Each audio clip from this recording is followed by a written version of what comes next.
출발 새아침.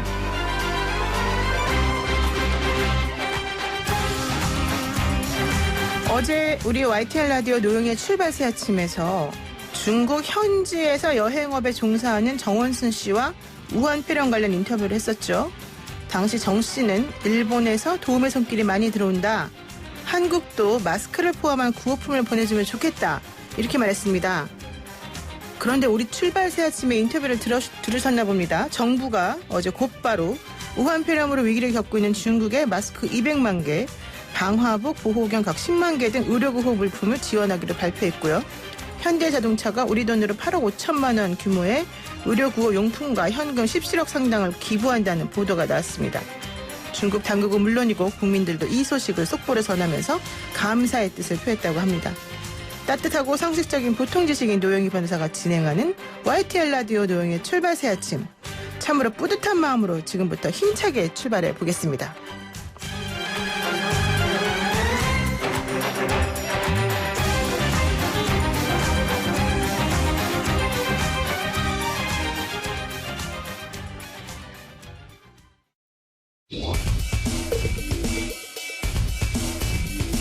막히는 출근길 뉴스엔 급행 열차를 타라. 헬마 뉴스. 답답한 출근길 진짜 뉴스를 시원하게 뚫어드리는 헬마 뉴스. 오늘도 헬마우스 임경빈 작가 나와 계십니다. 안녕하세요. 안녕하세요, 헬마우스입니다. 지금 입으신 옷 색깔이 주황색하고 빨간색하고 좀 섞인 그런 약간 옷인가요? 붉은색 계통이죠. 뭔가 좀 오늘 의지가 달라 보이는데요? 애군을 쫓는다는 의미로. 애군을 쫓아요? 예. 바이러스가 다가오지 못하게. 알겠습니다. 네. 자, 애군을 쫓는 옷을 입은 우리 헬마우스 어떻게 좀 잘 되나 보겠습니다, 제가. 네.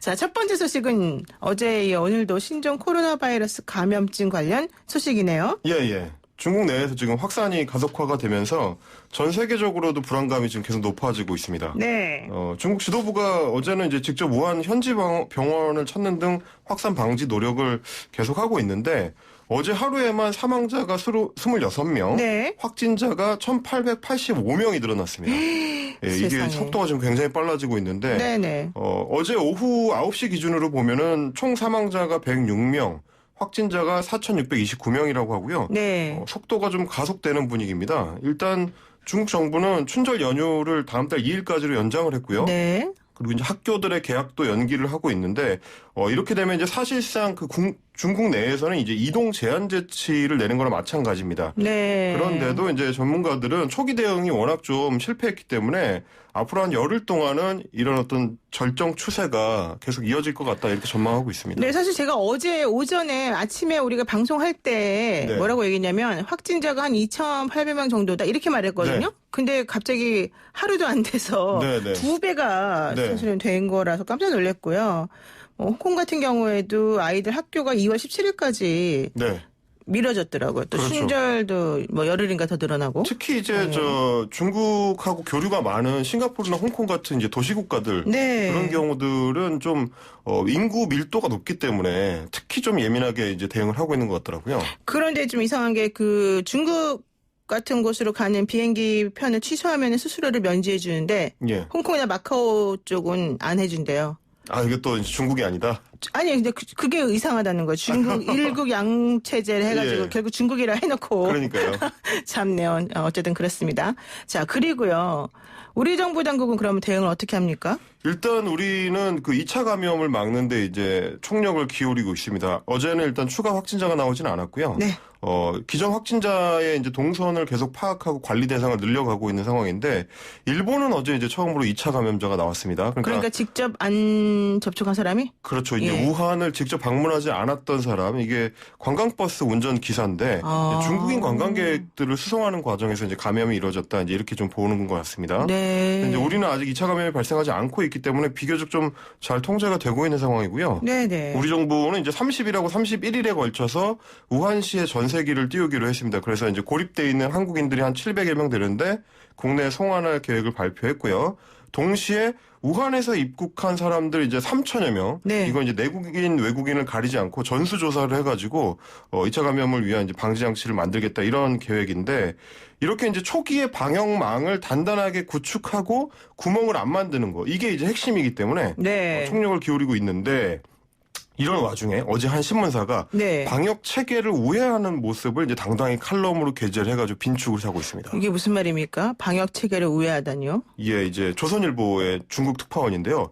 우한 탈출기 라면서 이제 기사를 하나 썼습니다. 네. 지난 23일에 이제 중국 당국이 우한시를 폐쇄 조치를 했는데 네. 그 당시에 우한에 체류 중이었던 이 기자가 택시를 타고 비포장 도로와 새길을 달려서 그러니까 이제 통제선을 우회하고 검문소를 피해가지고 그래서 나는 이제 빠져나왔다. 이런 얘기를 이제 기사로 쓴 겁니다. 뭐 나 말고도 다른 사람들도 이렇게 빠져나온 사람들 많았다 이렇게 쓰긴 했는데 네. 결국에는 이제 방역 당국의 조치를 무시하고 편법적으로 방역망을 뚫어버린 겁니다. 이게. 그러면은 그분이 우한에서 있는 그 폐렴에 걸렸는지 안 걸렸는지 걸릴 수가 없잖아요. 그렇습니다. 바로 그게 이제 핵심적인 문제죠. 본인은 나는 그 당시에 괜찮았다, 아무 문제 없었다라고 생각할 수 있는데 네네. 이게 이제 전염병 발생 지역을 봉쇄 조치를 한다는 거는 네네. 바로 그런 사람들, 자기가 감염됐는지 안 됐는지를 모르고 빠져나갔다가 다른 지역의 병을 옮길 수 있는 그 만일의 사태를 막기 위한 거거든요. 네. 근데 이제 이 사람이 한 걸 보면 그거를 이제 우회하고 이 깨뜨리는 행위를 한 겁니다. 이게 사실 국가의 그 방역 체계라는 거는 서로 이제 팔짱을 끼고 이제 스크럼을 만드는 거거든요. 그렇게 네. 해서 이제 뭔가 이제 빠져나갈 수 있는 틈을 만들지 않고 서로를 지켜주자. 이게 이제 국가 방역 체계고 네. 그렇기 때문에 개인의 불편을 조금씩 감수하는 건데 이 사람은 자기가 이제 거기 머무르면서 그 잠복 기간을 거치는 그 불편을 감수하기 싫어서 국가 방역망을 우회해버린 거죠. 이게 어떻게 보면 자칫하면 이제 다른 동료 시민들을 위험에 빠뜨릴 수도 있는. 그렇죠. 심지어 기자가 그런 자각도 없이 그거를 기사하고. 이제 기사로 써가지고 네. 마치 이제 뭐 자랑하듯이 이제 게재를 하는 거. 이게 이제 지금 봐서는 그렇게 적절한 그 행태는 아니고 이해할 수 없는 일이죠. 그래서 그렇죠. 이제 이런 문제를 이제 청취자 여러분들하고 공유를 드리고자 소개를 해봤습니다. 그렇군요. 그리고 또 뭐 좀 여쭤보고 싶은 게 하나 있는데 사실은 우리 헌법에는 우리나라 사람들이 외국에 있을 때 재외국민을 보호해야 된다 이런 규정이 있거든요. 헌법에. 그렇죠. 예. 그런데 그러면 이제 우한 같은 곳에 있는 우리나라 국민들을 당연히 보호하고 예. 뭐 전 세계를 뛰어서라도 모시고 오고 이게 필요한 건데 네. 여기에 대해서 또 말이 많다면서요. 예, 그것도 이제 바깥에 있는 위험을 안으로 끌어들이는 거 아니냐라는 이제 비판적인 이야기들이 온라인에서 많이 나오고 있더라고요. 그렇군요. 근데 이제 말씀하신 대로 그건 이제 국가의 책무죠. 네. 바깥에 그러니까 뭐 현재 이제 고립돼 있는 상태에 있는 국민들을 데리고 오는 거는 당연한 거고 또 하나는 네. 뭐냐면 이제 간과하고 있는 것이 이제 수송을 해가지고 오게 되면 2주라는 이제 잠복기 기간 동안에 격리 조치를 하게 됩니다. 그렇죠. 지금 이제 검토하는 거는 이제 뭐 충청남도의 뭐 공무원 시설 이런 네. 쪽에 이제 2주간 격리 조치를 하면서 거기서 치료도 하고 검사도 하고 문제가 생기면 이제 격리 조치를 하고 이런 이제 검토를 하고 있기 때문에 그거 자체가 국내에 어떤 그 문제를 일으킬 수 있는 가능성을 이미 좀 차단하고 있습니다. 그렇기 때문에 이제 크게 걱정을 하지 않으셔도 된다. 네, 그런 네. 정도의 이 말씀을 좀 드릴 수 있을 것 같습니다. 어쨌든 재외 국민 보호와 관련된 국가의 조치 좀 잘 따르는 게 맞지 않을까 네. 생각이 들고요. 두 번째 소식은 또 뭔가요? 우리 저 진행자께서도 이제 막걸리 보안법이라는 옛날 말을 좀 들어보셨을 것 같은데. 사실 저는 옛날 사람이라 잘 알고 있습니다. 네. 예. 이게 이제 친구들끼리 이제 막걸리를 마시다가 취해서 네. 정권 비판을 좀 했더니 잡아가더라. 그렇죠. 라는 전설 같은 이야기. 근데 하지만 전설이 아니라 실제 했었던 그 사건들인데 어제 이런 일종의 막걸리 보안법 때문에 옥고까지 치렀던 피해자가 48년 만에 드디어 이제 무죄 선고를 받았다는 소식이 전해졌습니다. 와, 48년이라니 정말 억울했을 것 같은데 이게 박정희 전 대통령 때 얘기예요? 그렇습니다. 그러면? 이제 48년 전이니까 1972년 10월인데요. 네. 소위 이제 유신 헌법이 반포가 되고 네. 비상 계엄이 내려져 있었을 그때입니다. 당시에 36살이었던 김모 씨 네. 이발소에 갔다가 이제 당시 박정희 정부를 비판했는데 뭐라고 했냐면 박정희 대통령은 종신이나 통일이 될 때까지 계속 대통령을 할 거다. 국회 앞에 장갑차가 이제 서 있는데 계엄군들이 거기 사격 자세로 있다. 근데 국민을 쏠 건지 공산당을 쏠 건지 모르겠다. 이제 이런 말을 했다는 겁니다. 네. 당시 정권 입장에서는 이제 거슬리는 말일 수는 있겠는데 사실 이 말들은 나중에 보니까 결국 다 사실이었던 그런 얘기들입니다. 이런 얘기 때문에 김 씨는 이제 계엄 포고령을 위반했다는 혐의로 군사법원에 넘겨줬고요. 군사법원 1심에서 징역 3년, 이듬해 항소심에는 3개월을 선고받고 옥살이를 했습니다. 그 이발소에 계시던 이발하시는 분이 전달했을까요? 이거 참 이상한 아이러니한 일인데. 그렇습니다. 그때는 이제 뭐 항상 서로 신고하던 약간 그런 시절이니까. 그랬군요. 근데 그런 것 때문에 3개월이나 감옥살이를 했다니 참 안타까우네요. 예, 이게 이제 사실은 이해가 안 가는 시대였기 때문인데, 그 김 씨가 말했던 대로 박정희 전 대통령 실제로 종신 대통령을 하려고 시도를 했었고, 김 씨 말대로 군인들의 그 총구는 79년에 부마 항쟁 당시 이제 시민들을 향해서 발사되기 직전까지 갔었습니다. 그렇죠, 그렇죠. 오죽했으면 당시 정권 핵심 인사였던 이제 중앙정보부장이 각하 정치를 좀 대국적으로 하십시오. 라면서 총을 이렇게 탕탕 쏴서 박정희 대통령을 암살했던 이게 최근에 이제 흥행동 울풍을 일으키고 있는 남산의 부장들에 이제 잘 소개되어 있는데요. 그렇군요. 예. 그래서 이제 여튼 그 올해 84세가 된 김 씨는 48년 만에 무죄 선고를 받았고요. 국가 권력이 국민을 찍어 누르던 그 비극적 역사의 산 증인이 됐습니다. 네. 뭐 어쨌든 간에 국가 상대로 손해배상 청구라도 하시는 게 맞겠습니다. 네. 자, 그리고 다음 소식은 뭡니까? 다음 소식은 이제 바른미래당 소식인데요. 손학규 대표하고 안철수 전 의원의 이제 갈등 얘기입니다. 안 전 네. 의원이 이제 손 대표한테 비상대책위원회로 전환을 합시다. 그리고 대표직에서 물러나십시오. 이제 이렇게 요구를 했는데 네. 어제 손 대표가 강하게 거부를 하면서 개인 회사의 오너가 CEO한테 해고 통보를 하는 것 같다. 이제 이렇게 이제 맞받았습니다. 네. 제가 이제 한 번 더 영화 대사를 인용을 하자면 영화 친구에 나왔던 대사죠. 내가 네 시다버리가 이렇게 이제 받은 상황이 됐는데 네네. 실제로 좀 들여다보면 상황이 좀 그 비슷하긴 합니다. 네. 손 대표가 이제 창당 과정에서 지분을 갖고 들어온 게 아니잖아요. 그렇죠. 그러니까 뭐 안철수계의 지원을 받으면서 이제 대표가 됐다는 게 공공연한 얘기인데 네. 바른미래당의 현재 지분 구조로 봐도 대주주 안철수, CEO 손학규인 상황이긴 합니다. 그러니까 뭐 오너가 CEO를 뭐 해고하냐 뭐 이런 얘기까지 나왔는데 예. 결국 이렇게 두 사람이 충돌을 하면 어떻게 되는 거예요? 이게 자칫하면 이제 당이 쪼개질 수가 있습니다. 왜냐하면 이제 손학규 대표가 계속해서 이제 대표직을 고수하게 되면 안철수 전 대표 측에서는 공천권을 행사할 수가 없게 되거든요. 당권이 네네. 없으니까. 그러면 이제 자기 사람들을 국회에 심을 수 있는 기회를 얻을 수가 없으니까 네. 할 수 없다면 우리 쪼개지자. 네. 이렇게 할 수가 있습니다. 네. 근데 또 문제는 뭐냐면 안철수계 의원들 대부분이 비례대표라는 겁니다.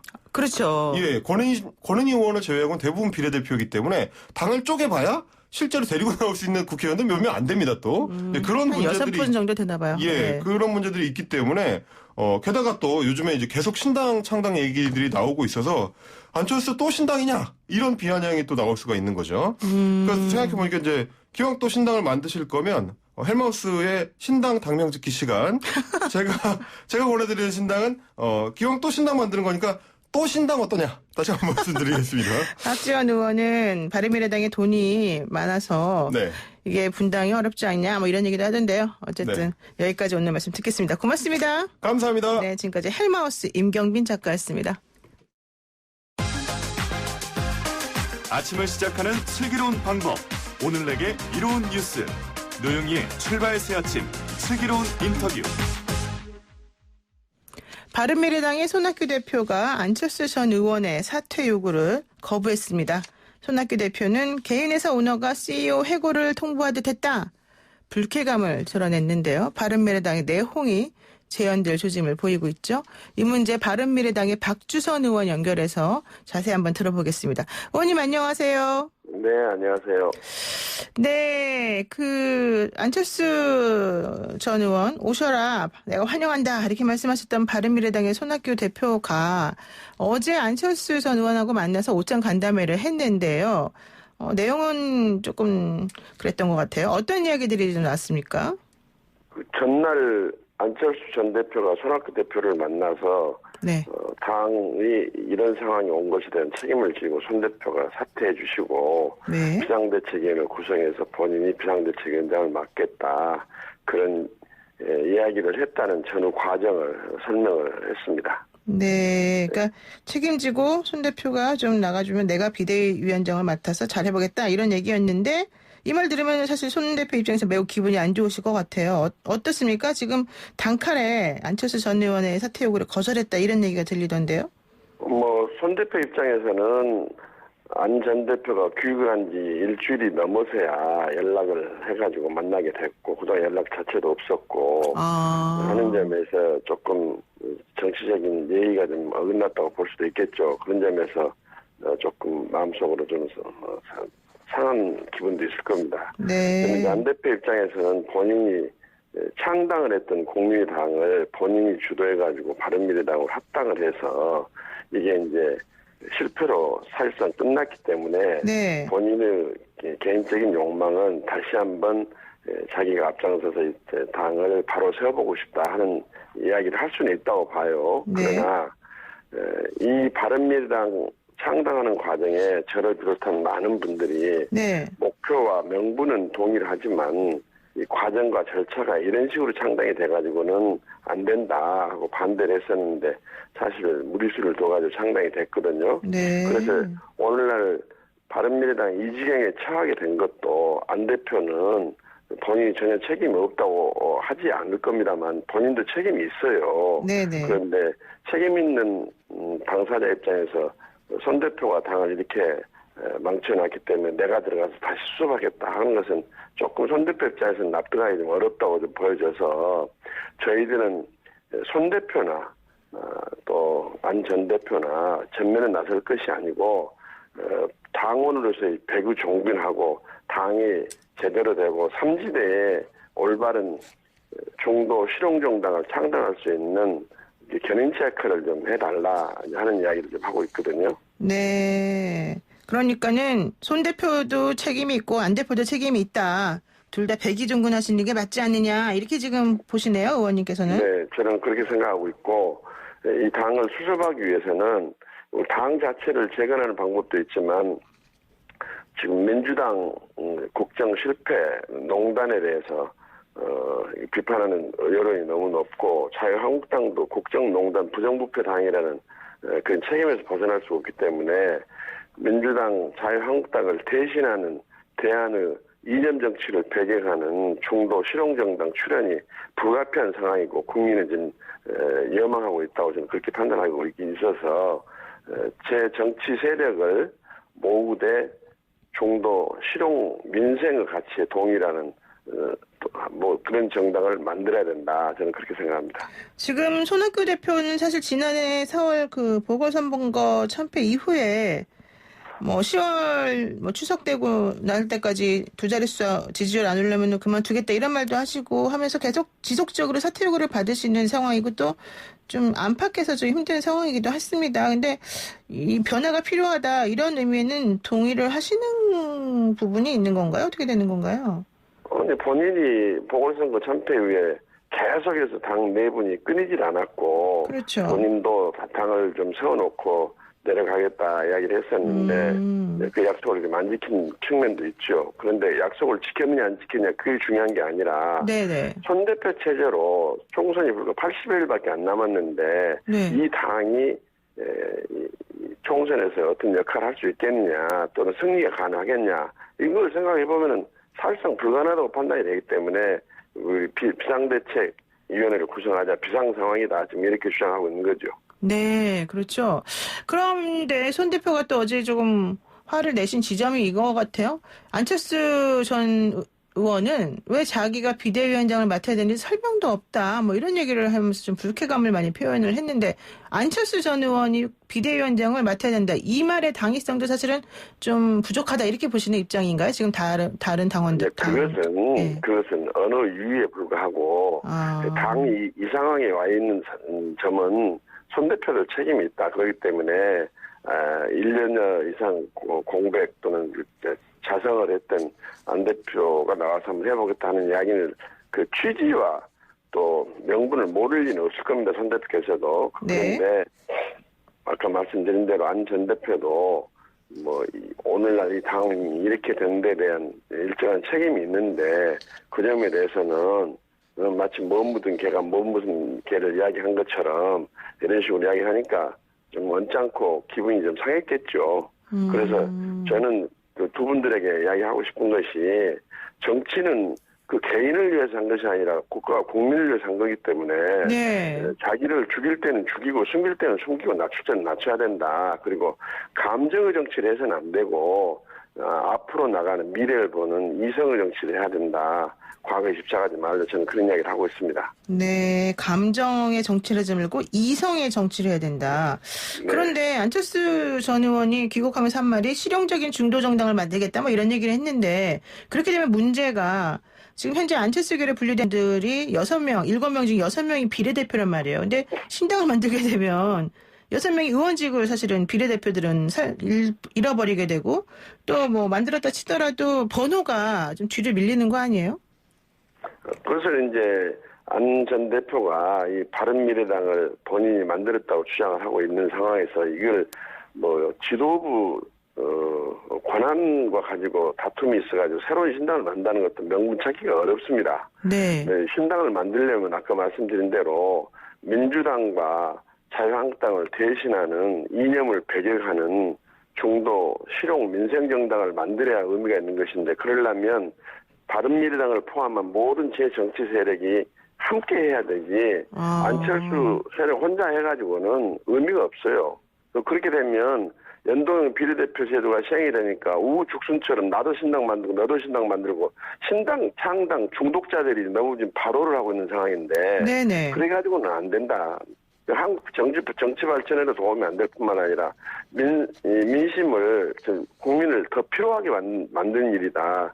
그리고 결국은 민주당 무능한 무책임하고 오만한 정당에 대해서 기회를 더 넓혀주고 자유한국당 국정농단과 부정부패에 대한 회개 반성도 없는 정당에 대해서 다시 재기의 기회를 주는 것밖에 안 된다. 저는 그렇게 봅니다.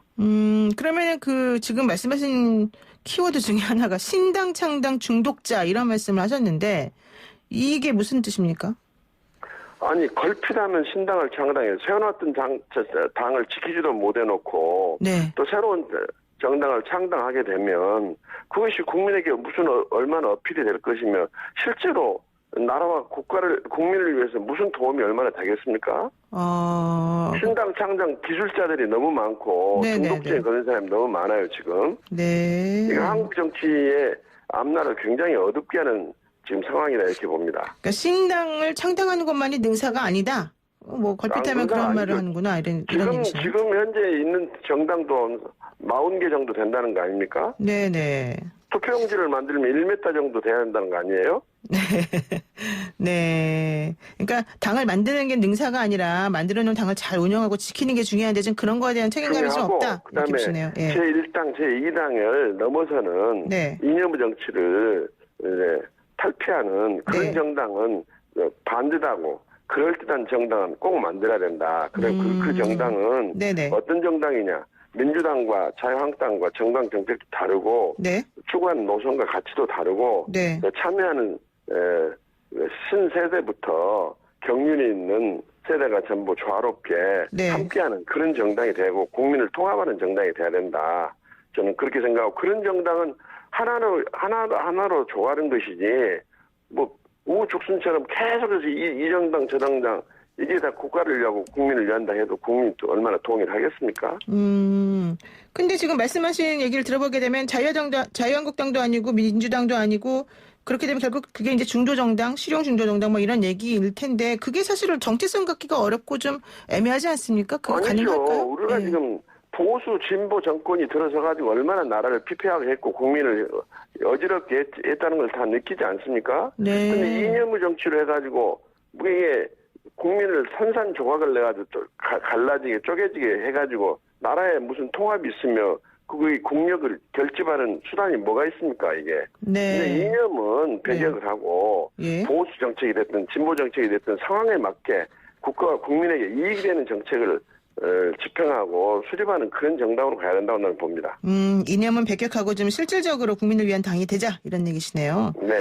그러면은 손학규 체제, 뭐 안철수 신당 전부 다 지금 문제가 있을 수 있다 이렇게 얘기하시면 어떻게 그럼 해야 됩니까 바른미래당은? 그러니까 저희 당이 물밑에서 주도하면서 제 정치 세력을 규합해서 중도, 실용, 민생의 가치를 목표로 하는 정당을 새로 출연시키되 네네. 그 지도비는 기존 정치인이 아니고 외부에 있는 참신한 인사들이 앞장을 서야 된다. 저는 그렇게 이야기를 하고 그런 여건과 환경을 만들어주는 그런 역할이 안철수 전 대표나 손학규 전 대표 또 우리 같은 사람이 해야 될 일이 아닌가 저는 그렇게 봅니다. 외부에 있는 참신한 인사들을 영입해서 다시 한번 세력을 규합해서 해봐야 된다. 이렇군요. 그런데 사실은 지난번 총선에서 호남을 중심으로 해서 국민의당 돌풍을 일으키면서 제3당 자리를 차지한 게 바로 안철수 전 의원이 만들었던 이 국민의당의 입장이었는데 이번에는 호남 아니 그 점에 대해서는 네. 안철수 현상이라는 것이 있었기 때문에 네. 안철수 전 대표 역할도 크다고 생각합니다만 네. 그건 그렇지는 않습니다. 그 당시는 네. 민주당에서 저를 비롯해가지고 대거 탈당을 해가지고 반민주 반문재인 그 호남의 기류를 만들었고 네. 거기에서 호남이 역시 호남을 대신하는 정당이 어디냐 해가지고 국민의당을 선택한 거고 거기 이제 플러스 알파로서 안철수 전국에 지지하는 세력이 함께해서 만들어진 거지 안철수 전 대표 혼자서 호남에서 돌풍을 일으켰다? 이렇게 보는 것은 조금 더 과한 평가다 저는 그렇게 봅니다. 아, 그렇죠. 안철수 전 대표 혼자 한 게 아니다. 우리 모두 같이 한 것이고 당시에 분위기나 여건상 그렇게 될 수밖에 없는 구조였다. 그렇습니다. 네. 그러면은 지금은 어때요? 호남 민심이 예전 같지 않은데. 아니, 그러니까 호남에서도 지금 여론조사 수치는 이 집권 여당에 대한 지지율이 높고 문재인 정권에 대한 지지율도 높지만 죄송합니다. 네. 여론조사 결과와 실제 네. 민심은 반드시 일치하지 않습니다. 여론조사가 민심을 지금 반영하는 결과가 아니에요. 네. 실제로 호남에서도 문재인 정권과 민주당에 대한 비판 여론이 갈수록 좀 확산이 되고 또 높아지고 있습니다.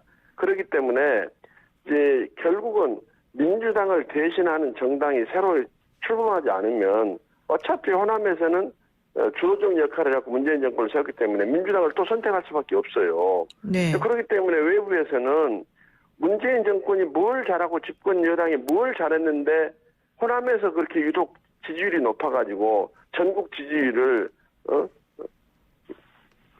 네. 상회시켜가지고 상승시키는 역할을 하느냐. 호남을 이해를 못하겠다 하는 분들이 또 많아요. 그래서 그렇군요. 이런 여론을 감안하고 또 반영할 수가 있고 이런 여론을 대변하는 정당이 절대 필요하다. 저는 그렇게 봅니다. 네, 알겠습니다. 그럼 짧게 하나만 여쭐게요. 바른미래당의 미래는 앞으로 어떻게 될까요? 네, 미래를 책임지는 중도 실용 정당을 만드는 것을 목표로 네. 거기에 전념하고 반드시 성공을 시켜야 된다. 그게 사명과 책임이다 이렇게 생각합니다. 네, 알겠습니다. 오늘 말씀 여기까지 듣겠습니다. 고맙습니다. 네, 감사합니다. 지금까지 바른미래당의 박주선 의원이었습니다. FM 94.5 YTN 라디오 노영의 출발새 아침 1부 마치고 잠시 후 2부에서 뵙겠습니다.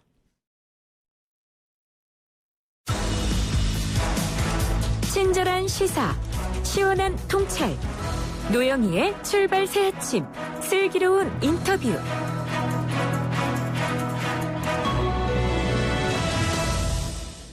YTN 라디오 노영의 출발새 아침 2부 순서 시작하겠습니다. 정부가 우한에 있는 한국인들을 위해서 전세기 4편을 투입해서 내일부터 이틀에 걸쳐서 700여 명을 입국시킬 예정이라고 하는데요. 귀국한 후에는 최소 2주 정도 격리 생활을 할 수 있다고 합니다. 입국한 교민들이 접촉하게 될 시민들과의 그 안전 관리 어떻게 되는지 우려가 많은데 이재갑 한림대학교 성심병원 감염내과 교수 연결돼 있습니다. 교수님 안녕하세요. 예, 안녕하세요. 요즘 많이 바쁘시죠? 예, 좀 그렇습니다. 네. 지금 사실 좀 걱정이 많습니다. 대한의사협회에서 정부는 최악의 시나리오를 가정해서 중국에서 들어오는 사람들에 대한 전면적인 입국 금지 조치 등을 준비해야 된다 이렇게 발표를 하기도 했는데 이 신종 코로나 바이러스 감염증이라고 하는 우한 폐렴 얼마나 심각한 상황일까요?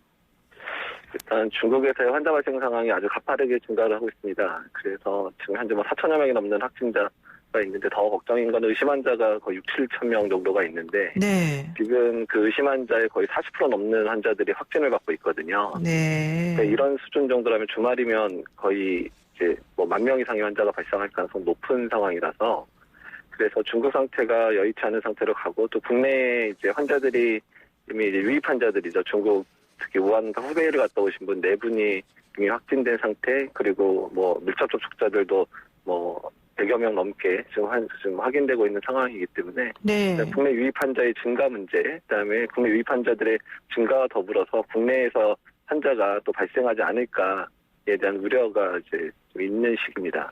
아니 사실 저도 깜짝 놀란 게요. 어제 저희가 오전 7시경쯤에 중국의 그 사망 숫자와 그다음에 확진자 수가 뭐 2,800명 정도 된다 이런 얘기를 했는데 어제 밤 9시 정도 기준으로 해서 사망이 106명, 확진이 4,629명. 2배 정도 됐어요. 깜짝 놀랐어요. 이렇게 빠르게 확산이 되네요. 이게 어때요? 지금 예전하고 비교해서? 그러니까 이런 코로나 바이러스 감염 중에서 이렇게 빠른 속도로 확산되고 환자가 증가되는 경우가 사실 없었습니다. 우리가 네. 다들 경험했지만 사스하고 이제 메르스 다 경험했고 메르스는 사실 우리나라가 좀 뼈저리게 이제 경험을 했었는데 그렇죠. 네, 사스 때만 해도 한 2년여간의 기간을 통해서 한 8천여 명의 환자가 발생을 하고 700여 명의 환자가 사망을 했었는데 네. 지금 이 속도라면 지금 거의 한 달, 한 2달 안에 지금 사스가 2년 동안 발생했던 환자들이 발생할 상황이기 때문에 그 확산速도가 빠르다는 부분들은 이제 이해하실 수 있을 것 같고 또 메르스 같은 경우도 지금 거의 8년째 유행을 하고 있는데 우리나라 환자를 포함해서 중동에 발생한 환자를 보게 되면 현재까지 3천여 명밖에 발생을 안 했거든요. 아. 예, 그렇게 보면 지금의 확산 속도가 얼마나 빠른지를 가늠할 수도 있을 것 같습니다. 근데 그래도 조금 다행인 거는 뭐 사스나 메르스 때보다 치사율이 조금 낮다. 뭐 15% 정도다. 뭐 이런 얘기도 있긴 하던데요. 치사율은 현재 이제 뭐 4천여 명에 100여 명이니까 네. 한 2에서 5% 정도 사이로 좀 왔다 갔다 아. 하고 있는 상황이니까 훨씬 낮기는 낮죠. 메르스가 이제 중동 같은 경우에는 35%, 우리나라는 20% 정도였으니까 네네. 그거에 비해서는 훨씬 낮은 상태라 그나마 좀 다행으로 생각은 하고 있는데 사실 그 2에서 5% 정도라는 이제 치사율 자체가 네. 이게 별로 숫자로 낮아 보이지만 그런 감염병의 치사율에서 1% 넘는 감염병이 사실 몇 개 없거든요. 네네. 그래서 또 상당히 이제 치명적이라는 부분들은 다른 게 너무 치명적이어서 비교할 때는 낮아 보이긴 하지만 저희가 일반적인 감염병을 생각할 때는 2에서 5% 정도만 돼도 상당히 높은 겁니다. 우리가 보통 폐렴의 사망률 한 5%, 7% 얘기하거든요. 우리가 네. 정말 위험하다고 하는 폐렴의 사망률을. 그렇기 때문에 어떻든 그런 부분들 경각심을 가지고 국내에 확산되는 거를 저지하기 위한 모든 수단을 강구해야 될 거라 생각이 듭니다. 그러니까 사스나 메르스의 치사율보다는 낮지만 그래도 네. 기본적으로 이 정도면은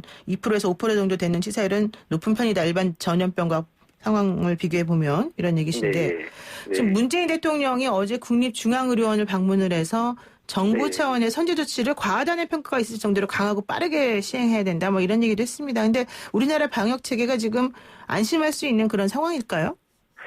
일단 이제 메르스 때 이후에 상당히 많은 부분이 개편이 됐고 인력도 이제 많이 조금 많이까지 못 뽑았으면 조금 뽑았고 또 훈련도 많이 된 상황이고 의료기관들도 메르스 이후에 감염병 하나가 병원 하나를 완전 뒤흔들 수 있구나라는 그런 경각심 때문에 많은 훈련을 하고 있고 1년에 거의 매년 이제 이런 신종감염병 대비 훈련을 거의 이제 종합병원 이상은 계속 수행을 하고 있습니다. 네네. 그래서 메르스 때에 비해서는 상당히 이제 개선이 된 상황들인데 다만 이제 저희들이 걱정하는 부분들은 의원급 의료기관이나 작은 병원들 같은 경우는 사실 여러 인력적인 부분이라든지 여러 상황들 때문에 상당히 구조상 취약할 수밖에 없거든요. 그래서 근데 그런 작은 의료기관들이 만약에 이런 환자들이나 이런 유입해서 여러 군데가 폐쇄되거나 그러면 그 공포심의 문제 때문에 상당히 1차 의료 체계들이 무너질 수 있는 부분이 있기 때문에요. 네. 현 상황에서의 방역 체계는 1차 의료기관이나 중소병원들이 피해를 입지 않도록 해주고, 그다음 보건소라든지 공공의료기관,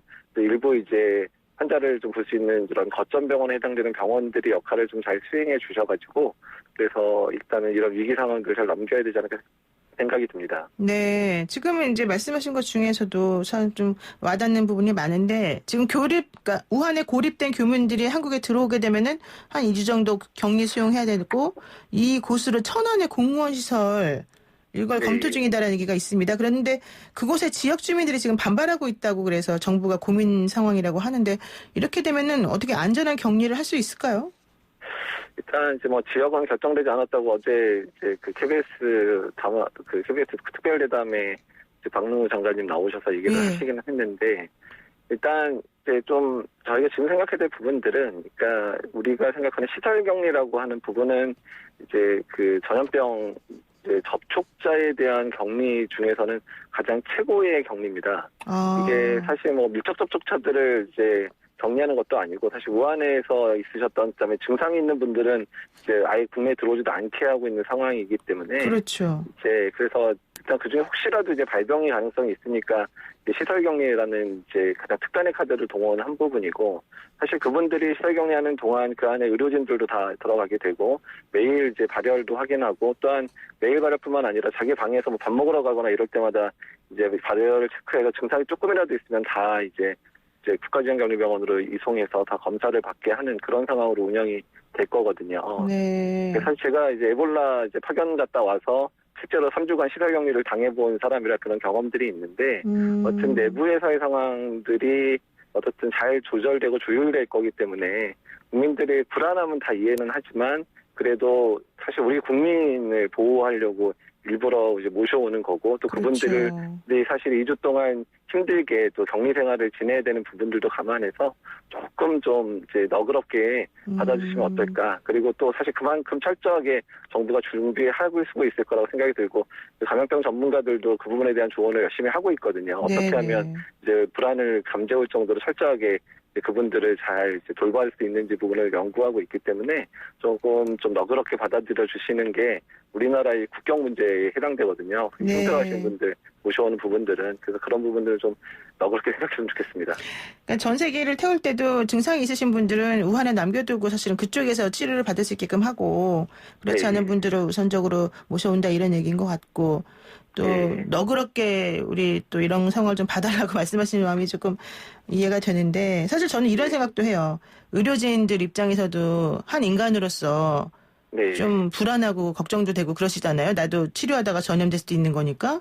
그리고 그렇죠. 어떻게 네. 어떤 생각이 드세요? 솔직히 의료진 입장에서. 그러니까 우리가 이제 메르스 때 이제 느꼈던 그런 뭐 공포라고 할 수도 있고 두려움일 수도 있는데 그러니까 의료진들이 생각하는 건 뭐냐면 일단 우리가 무너지면 사실은 이제 국민들 돌볼 사람들이 없잖아요. 네. 그렇죠. 이제 그런 심리를 가지고 이제 우리가 그래도 조금 위험성을 감수하고서라도 국민들 돌보고 우리가 그 부분을 잘 수행했을 때 이제 국민들이 안전하고 또한 우리나라가 감염병으로부터 위험을 찰 수 있는 그런 방법이 되기 때문에 어쩌면 이제 숙명이라 생각하고 지금 다들 이제 본인들이 이제 몰두하고 있는 상황이거든요. 그래서 그런 부분들에서 의료진들에 대한 격려 또한 방역을 담당하는 이제 질병관리본부나 보건복지부가 뭐 가끔 좀 마음에 안 들 때도 있으실 것 같은데 그래도 엄청나게 노력하고 있거든요. 그러니까 네. 그 부분들에 대한 부분들을 좀 인정해 주시고 좀 많이 격려가 필요한 상황입니다. 의료진들도 사실 인간이기 때문에 공포도 있고 속상하기도 하고 힘들기도 하지만 그럼에도 불구하고 숙명으로 받아들이고 열심히 하려고 한다. 아유 네. 정말 마음이 제가 막 죄송해지는 마음인데요. 자 네. 그런데 신종 코로나 바이러스가 무증상인 잠복기에도 전염될 수 있다고 중국 보건당국이 얘기를 하면서 또 걱정이 하나 더 늘었습니다. 잠복기에도 격리가 필요하고 잠복기에도 전염이 된다 이렇게 봐야 됩니까? 사실 그 발언에 대해서는 개인적으로는 이게 정말 맞나 생각이 들 정도로 의구심을 갖고 있고요. 네. 아마도 용어 선정 자체에 조금 혼동이 있지 않았을까 생각이 좀 듭니다. 네네. 그러니까 잠복기라고 하면 일단은 바이러스가 내 몸에서 이제 증상을 발현하기 전에 막 증식하는 단계고요. 그런 단계에서는 어떤 검사를 하더라도 이 사람이 바이러스가 들어왔는지 여부를 확인할 방법이 없거든요. 네. 확인도 안 되는 바이러스가 어떻게 다른 사람을 감염시킬 수 있을까? 네. 에 대한 부분들. 그다음에 이제 두 번째는 이제 무증상 감염기랑 헷갈려 좀 혼동된 게 아닌가. 무증상 감염 자체는 이미 감염이 돼서 네. 바이러스는 검출이 되지만 환자가 증상을 못 느끼는 상태거든요. 그러니까 아주 초기의 감염 상태 또는 아주 가볍게 알아서 증상을 못 느끼는 게 이제 후기 감염에는 상당수가 있습니다. 무증상 감염이. 근데 무증상 감염도 사실 전파 정도가 상당히 낮다고 알려져 있고 메르스 때도 무증상 감염자가 다른 사람한테 감염시킨 사례가 없었거든요. 네. 그래서 여러모로 봤을 때 상당히 가능성이 낮은 거라고 생각하시고 보면 될 것 같고요. 또 네. 그에 대한 만약에 그게 맞다면 중국 측에서 그런 근거 자료를 제대로 보여줘야 방역의 단계가 완전히 바뀌게 되거든요. 네. 그게 사실이라면. 그래서 그런 부분들을 좀 자료가 좀 필요할 거라 생각이 듭니다. 그렇군요. 그리고 지금 얘기되는 게 중에 하나가 우한 폐렴 증상이 의심이 되면 병원에 가지 말고 보건소에 도움을 받아라. 그리고 1339로 연락해라. 뭐 이런 얘기 있는데 사실 1339 콜센터가 하루에 10,000통 정도 막 전화가 오면서 마비 상태라고 하고 연결도 잘 안 된다. 이런 얘기도 있더라고요. 네, 그거에 대한 불만이 어제 상당히 많이 제기됐습니다. 네. 그리고 사실 1339가 환자들만 전화 거는 게 아니라 의료기관이 환자 이송 관련해서 전화를 해야 되는 거기 그렇군요. 때문에 연결이 안 되면 안 되거든요. 그래서 아마 지금 복지부에서 얘기 듣기로는 그러니까 오늘 이제 원래 이제 근무 인원이 19명이었다 그러고요. 아, 네. 오늘 67명, 뭐 내일 100명까지 이제 확대를 하겠다 그럽니다. 네. 그러니까 평상시에 한 3,400통 받는데 어제 하루만 10,000통 넘게 왔다 그러더라고요. 아. 예, 그래서 일단은 인원이 이제 확대가 되면 좀 가능할 것 같고, 그래서 사실 좀 국민들께 부탁드리고 싶은 부분들이 뭐냐면, 네. 그러니까 1339는 정말 이제 환자, 그러니까 증상이, 그러니까 중국에서 온 분 중에 증상이 있는 분들, 그 다음에 의료기관이 의심 환자가 있을 때 어떻게 이송할지를 상의하는 채널이기 때문에 꼭 필요한 문의들만을 해주시면 좋을 것 같습니다. 아, 필요한 문의만 해주면 좋겠고, 일단 콜센터 대응 인력은 조금 늘리고 있는 상황이니까 그나마 좀 나아지고 있다. 예, 그렇군요. 그러면은 사실 이 우리나라의 우한폐렴 관련해서 대응은 그렇게 하고 있는데 중국의 대응 방식에 대해서 조금 말들이 많던데 이거는 어떻다고 보세요? 그러니까 그 중국을 생각을 해보면, 네. 그러니까 중국 같은 경우도 뭐 사스를 경험하긴 했지만 이 사스 경험한 지가 거의 16년이 지난 17년이 지난 상황이잖아요. 네. 그리고 이제 새로운 이제 감염증이 발생을 했기 때문에 조금 초기에 우왕좌왕했던 것들이 보입니다. 그러니까 뭐 이제 환자들에 대한 자료나 이런 부분들도 제대로 수집이 안 되고 또 그 부분에 대해서 정확한 정보 전달이 안 돼서 네. 다른 국가에서 그런 부분들 준비하는데 상당히 좀 애로를 겪게 하는 상황들이 좀 있었거든요. 네. 그리고 지금 현재 같은 경우는 환자 수가 너무 증가하니까 거의 지금 뭐라고 말씀드릴까요? 허둥지둥할 수밖에 없는 상황인데, 다만 이제 중국 같은 경우는 이제 뭐 시진핑 주석의 그런 권력이 막강하기 때문에 이제 시진핑 주석이 이제 움직이기 시작하고 뭐 정말 초유의 이제 그 대도시 차단, 우리는 서울만한 도시를 차단하는 그런 정책까지 좀 펼치고 있는 상황이어서 일단 중국의 정책이 잘 맞아떨어져서 좀 환자 감소 추세가 좀 나타나면 좀 저희도 안심하지 않을까 생각을 하고 있습니다. 네, 그렇군요. 어쨌든 신종 코로나 바이러스 감염증은 신종이라는 말이 의미하듯이 백신 개발이 지금 문제인 것 같은데요. 이게 지금 얼마나 좀 있으면 백신 개발이 될까요? 사실 이제 상용화된 백신이 나오려면 넘어야 될 산들이 많습니다. 이제 뭐 바이러스 분리해서 이제 기초 실험들이 시작된 거기 때문에, 네. 그리고 이제 백신에 이제 뭐 전구 물질 같은 게 개발되더라도 사람에게 투여하기 전에 거쳐야 될 동물 실험들, 또 사람에게 투여해서 안정성 부분, 그러니까 효과가 있더라도 안정하지 않으면 못 쓰는 거니까. 그렇죠. 그런 단계들을 거치면 아무리 빨라도 1년 이상은 걸리거든요. 그래서 일단 지금 유행을 잠잠하게 할 만한 백신이 나오기는 좀 어려울 것 같고, 지금은 여러 가지 이제 그 다른 전략들, 백신이 없는 것들을 가정한 여러 가지 전략들을 과감하게 펼쳐야 될 상황으로 생각이 됩니다. 네. 마지막으로 하나만 여쭐게요. 우리 국민들이 결국 예방을 해야 될 것 같은데요. 손 씻기, 네. 마스크 착용, 이게 지금 제일 최선입니까? 일단 뭐 본인의 건강은 본인이 지키셔야 되는 부분이 꼭 지켜주셔야 되고, 특히 호흡기 증상 있으신 분들이 마스크를 쓰는 거 상당히 중요합니다. 다른 사람을 배려하기 위해서 꼭 쓰셔야 되고, 또한 여러 가지 지금 병원들이나 지금 방역 체계들이 아주 그 로딩이 과중되고 있는 부분들이기 때문에요. 그 병원은 단지 꼭 필요하신 분들만, 이제 왜 진료가 필요하신 분들만 방문하고 면회나 이런 것들은 아예 안 가주시는 게 현재로서는 병원을 돕는 거거든요. 그래서 네. 그런 부분들 꼭 이해해 주시고 좀 동참해 주시면 좋겠습니다. 네. 면회는 꼭 필요한 경우만 가라. 예, 알겠습니다. 여기까지 오늘 말씀 듣겠습니다. 고맙습니다. 네, 네, 감사합니다. 네, 지금까지 이재갑 한림대 성심병원 감염내과 교수였습니다. FM 94.5MHz YTN 라디오 노영의 출발 새 아침 2부 순서 여기서 마치고요. 8시 정각에 돌아오겠습니다.